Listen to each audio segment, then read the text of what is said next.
Hello and welcome to the Macon-Bibb Beat. It's your one-stop shop for all your Macon-Bibb County news. I'm Frank Malloy. Each week we take you through what's happening in your neighborhood, North Macon, South Bibb, and everywhere in between, including here on the east side. Well, it's out with the old and in with the new. Bibb County leaders getting closer to bringing a new arena to life. Commissioners recently approved hiring Barton Malo Builders to put the project together. The company is expected to break ground next summer. Olivia Dunn caught up with Macon-Bibb Mayor Lester Miller, who says the whole county will benefit from this new arena. Mayor Lester Miller says a new arena is not a want, but a need. Hiring a construction firm, he says, is another step in the right direction to make sure Macon-Bibb doesn't fall behind. It's going to be something for everybody in our community. It's going to be something that everybody can be proud of. Macon-Bibb is one step closer to a brand new arena. On Tuesday, Bibb leaders approved $675,000 of SPLOST funding for pre-construction services. Basically, over the next several months, we'll get some architectural drawings. We'll get some rough figures sometime around January, and by the springtime, we'll have the final numbers to bring before Commission to vote on. In September, Commission also unanimously approved PBK Architects to help design and plan the new arena, which will replace the Macon Coliseum with a nearly 200,000 square foot space. Miller stressed again the need to replace the Coliseum to drive tourists to the city and to keep up with competitors. We have to stay ahead of the game, and by game I mean the competition amongst all the other places in Georgia that people have an opportunity to go to. Savannah has a new arena, Augusta has one, Athens has one, Macon-Bibb County has to stay competitive. Those tourism dollars, Miller says, will directly benefit citizens through services, better schools, jobs, and lower taxes. So every dollar that's spent there is a dollar our community gets to have. Our penny sales tax rolls our millage rate back, and we've been able to reduce our millage rate by 50% already. So projects like these, getting money from the outside through tourism, help provide good, valuable services to our community. The new arena is projected to be complete in summer 2028. Reporting in Macon, Olivia Dunn, 13 WMAZ News. 4 men accused of firing shots at a North Macon shopping center face weapons and drug charges after appearing in court recently. Olivia Dunn was inside the courtroom when those charges were read. She also talked with several shoppers in the area near where the men were arrested. They told her they're still nervous and anxious. Although we know the charges for those 4 men, their alleged motive and target is still unclear. Meanwhile, one shopper at that Kroger Wednesday told me he's still on edge and even considering changing grocery stores. I was just glad I wasn't up here. For over 20 years, Paul Varner and his family have shopped at the Kroger on Tom Hill Senior Boulevard. It was evacuated Monday after shots rang out in the parking lot of the shops at North Park. 2 of the alleged shooters were detained near the grocery store. Varner says he heard about it all that night. It didn't make any sense to me when somebody coming up in the middle of the day and doing all the shooting out here in a wide open parking lot. Today at the Bibb County Jail, the alleged shooters, 21-year-old Justin Epps and 18-year-olds Aubrey Blash, Elijah Johnson, and Tyrese Haslam, appeared before a judge. We still don't know what the men were shooting at or why. At such a young age, destroying your whole life for what? For something so stupid. Judge Valencia Davis Jones handed down several new charges. Blash received an additional charge for unlawful use of a machine gun, sawed-off gun, or unsafe firearm, plus unlawful possession of a firearm, among other charges. Johnson and Haslam received additional counts of possession of a firearm during the commission of a felony, and all 4 men received drug charges. And y'all could find nothing better to do. Judge Davis Jones made several comments to the men as they appeared one at a time, including to Aubrey Blash about the Bibb County Jail as she denied his bond. That jail is more dangerous than the streets. And I surely regret that you are up in this jail. Jail operations have come under scrutiny recently. Georgia's U.S. senators called out poor conditions, violence, and civil rights concerns. Bibb County commissioners hired an architect for a jail expansion project, which will include maximum security housing and mental health upgrades. Meanwhile, Varner says the shooting has him considering making changes to his routine. If something else happens, then I suspect we'll close down coming up here. The Bibb Sheriff's Office did not comment further on the case today. Reporting in Macon, Olivia Dunn, 13 WMAZ News. And again, as Olivia said, Judge Jones denied bond for all 4 suspects. November 20th marked International Transgender Day of Remembrance. It's an annual observance honoring transgender people who have died from acts of violence. In Macon, one organization gathered on that day to celebrate the life and legacy of those lost this year. They also honored the memory of a 23-year-old Macon woman killed in 2022. Olivia Dunn talked with Tanisha Higgins, who remembers her daughter Destin as the life of the party. Tanisha Higgins says her daughter Destin was fun, full of life, and proudly herself. She says November 20th is a time for her to remember that and celebrate her life and legacy. I'm just glad I was able to let her be Destin. Destin Howard loves shoes and shopping. Her mother, Tanisha Higgins, says she even rocked a pantsuit at prom. But most importantly, Higgins says Destin was herself. She embraced who she was, and nobody's opinion on who she was mattered. She was Destin. Take it or leave it. I'm Destin. But Destin's life was cut short in 2022 when she was shot and killed in Macon. Jaleel Parker was arrested in connection to Destin's death, but has not gone to trial. We reported in August 2023, Destin's roommates told investigators Parker paid money to Howard to keep their relationship secret. Although she's gone, Higgins says she continues to serve as Destin's voice and that her memory will never be forgotten. We may be gone, but we'll never be forgotten.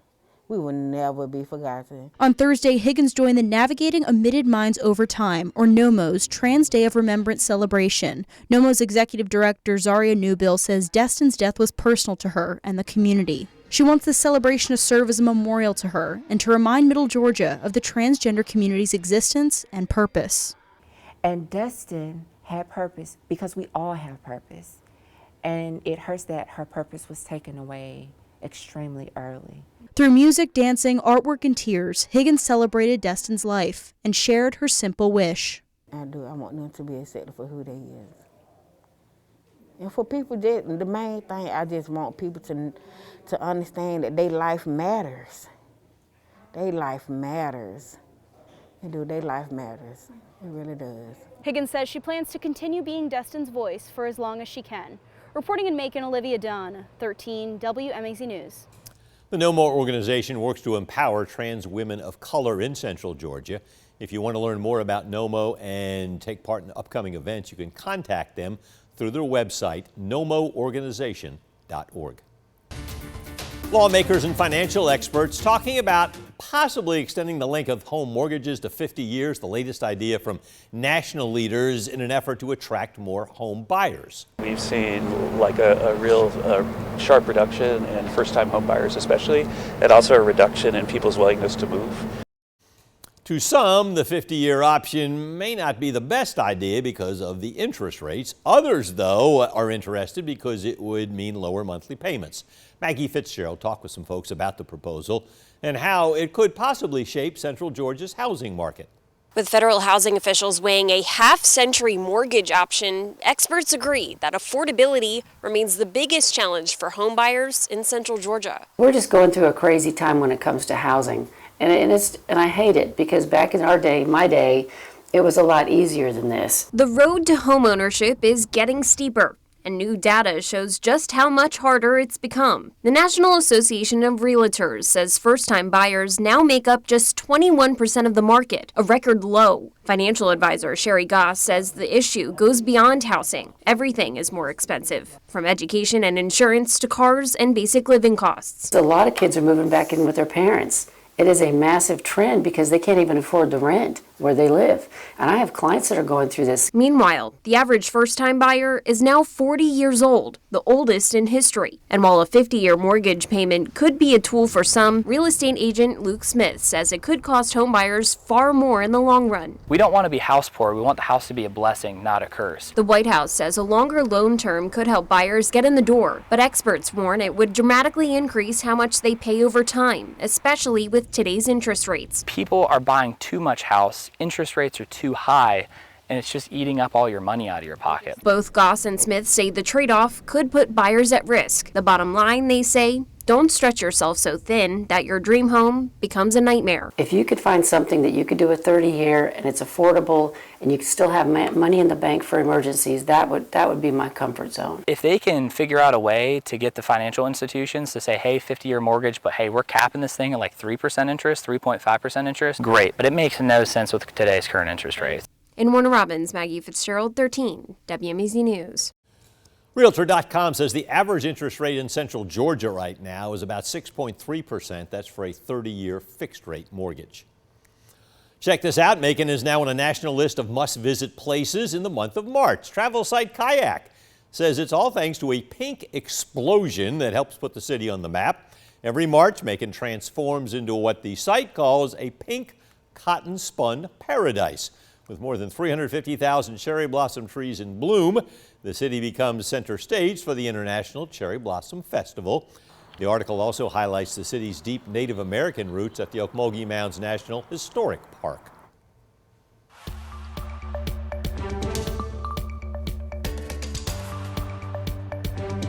It's a high honor and maybe one of the highest honors I'll receive in my life. A Macon judge honored at the U.S. Supreme Court in Washington, D.C. Georgia Court of Appeals Judge Stephen Dillard from Macon receiving the William Rehnquist Award for his work increasing efficiency and access at the Court of Appeals. Now, the judge lives in Macon and has served on the appeals court for 15 years. He was appointed by then Governor Sonny Perdue. He says he always tries to remember he's a public servant for Georgians while still following the law where it leads.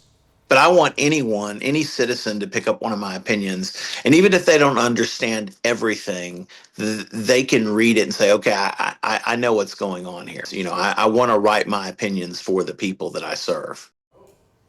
Each year, the Rehnquist Award is handed out to only one state court judge in the entire country. Judge Dillard says he's the second Georgian to ever receive the award. A November favorite made its return to Macon. The annual Skydog Music Festival brought hundreds of folks together at Carroll and Creighton Park to honor the life and legacy of Dwayne Allman. There were bands there.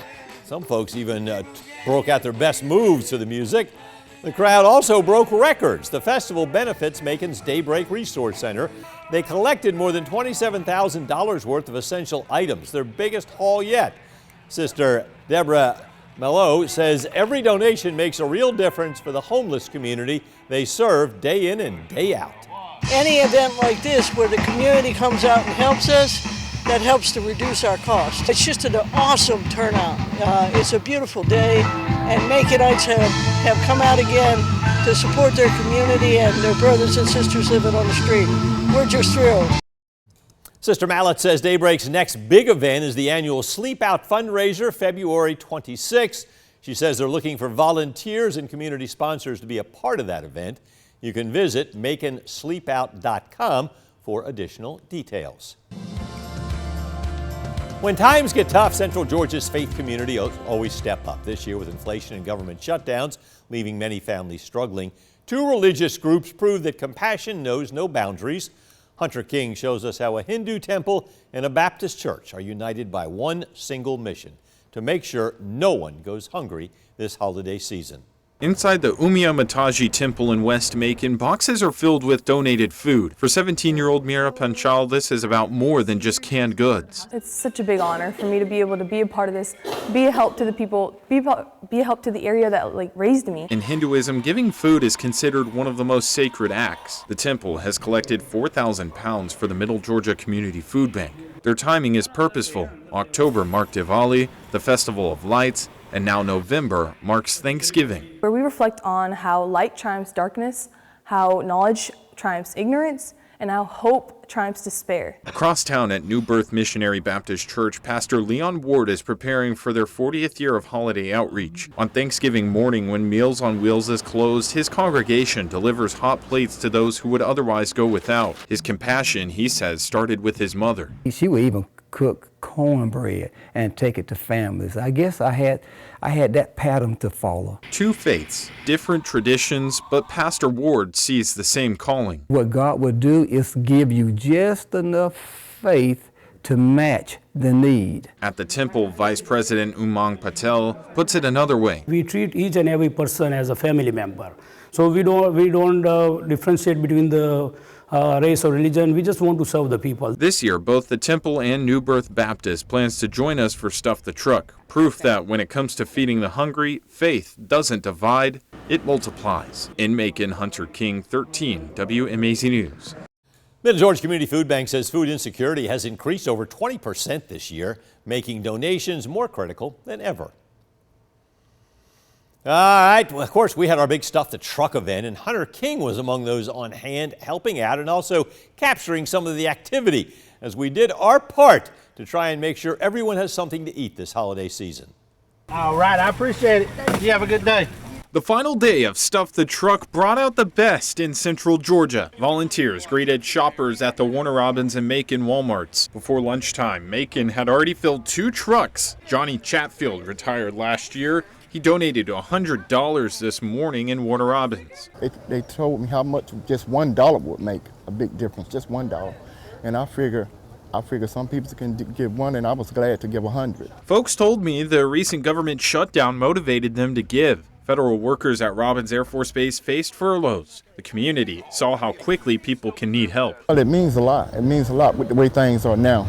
Especially with the government being shut down and just opening back up. Wendy Jackson traveled from Dublin to volunteer. She handed flyers to shoppers at the Macon Walmart, and some people hadn't planned on donating, but they changed their minds after seeing the list. We even saw the children stopping to give, so that was really good to see the younger generation pretty much tots trying to give back to help others. Drew and Julia Durr came to shop for the truck. They're just happy to be fortunate enough to give. And it's not just fulfilling to the people in the community, but it also feels good to us. So it feels good to give back. Unemployment sits at a 4-year high, and families across Central Georgia are struggling to put food on the table. Angeline Doe works for Atrium Health Navison. The Middle Georgia Community Food Bank cannot do this alone.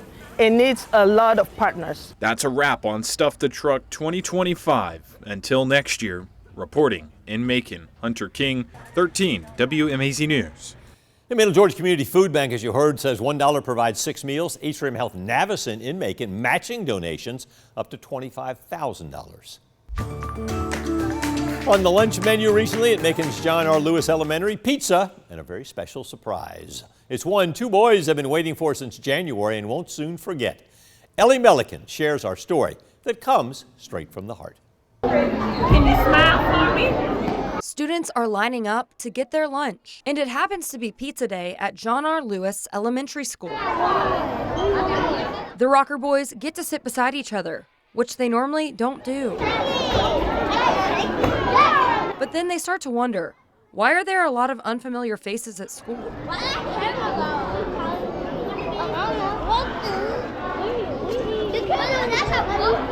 Josiah Rocker just keeps eating and hanging with his friends until clap, clap.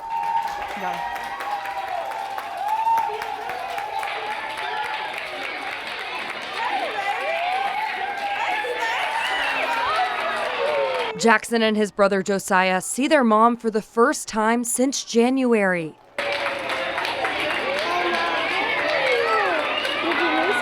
Mom Shantira Rocker is in the Army, and she's been deployed in Poland for over 10 months. But on Friday, she came home. Every day, every single day. I couldn't wait to just touch them, hug them. I can't even let them go right now. I miss my babies. Rocker is an E5 sergeant and a petroleum supply specialist. She's in charge of filling up trucks and Black Hawk helicopters. Rocker says she joined ROTC in high school and later joined the Army. And then when I got older, it just was more apparent, like that's the structure I needed. So it was more about structure. And then for the country, it was just an obligation, you know? I felt like, my mama was working, they took care of me, so why not return it? Now, she plans to spend her time with her boys going to the mall, the trampoline park, and Amerson Park. The boys, they just want to go home. What are you excited to do with your mom? He said, go home. You ready to go home? And home they go with the mom they've been waiting for. In Macon, Ellie Milliken, 13 WMAZ News. Yeah, Shantaria will be in town until she goes back to Poland at the beginning of December, but she told Ellie she'll be back home again for Christmas. Serving in the Navy took Michael Golick and his wife around the world. Now the 2 veterans have a place to call home right here in Macon. Ellie Milliken was with the couple as they saw their new home, and it comes mortgage-free. Another story that comes straight from the heart. Not all heroes get a motorcade.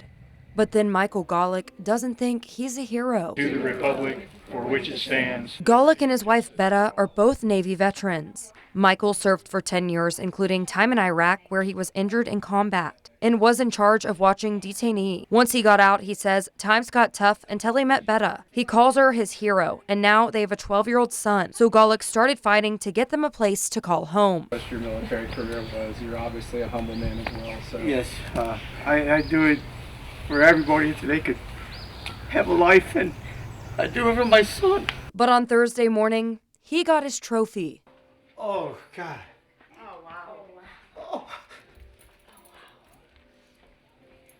The proud moment of a husband, giving his wife and son a new home 100% financed. The Bank of America and Military Warrior Support Foundation presented it to them. This is gorgeous.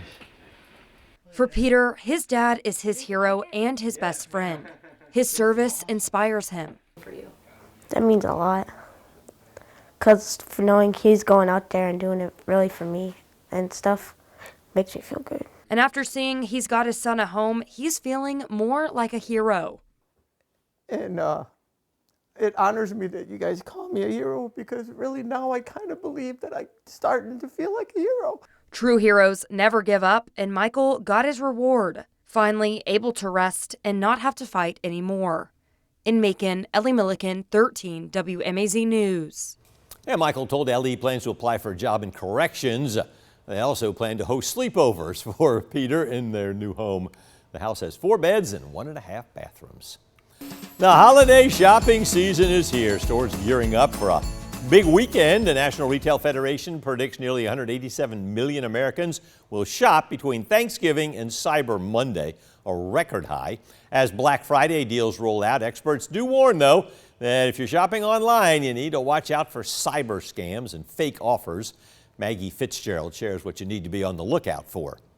Central Georgia shops are gearing up for their biggest weekend of the year and possibly record numbers.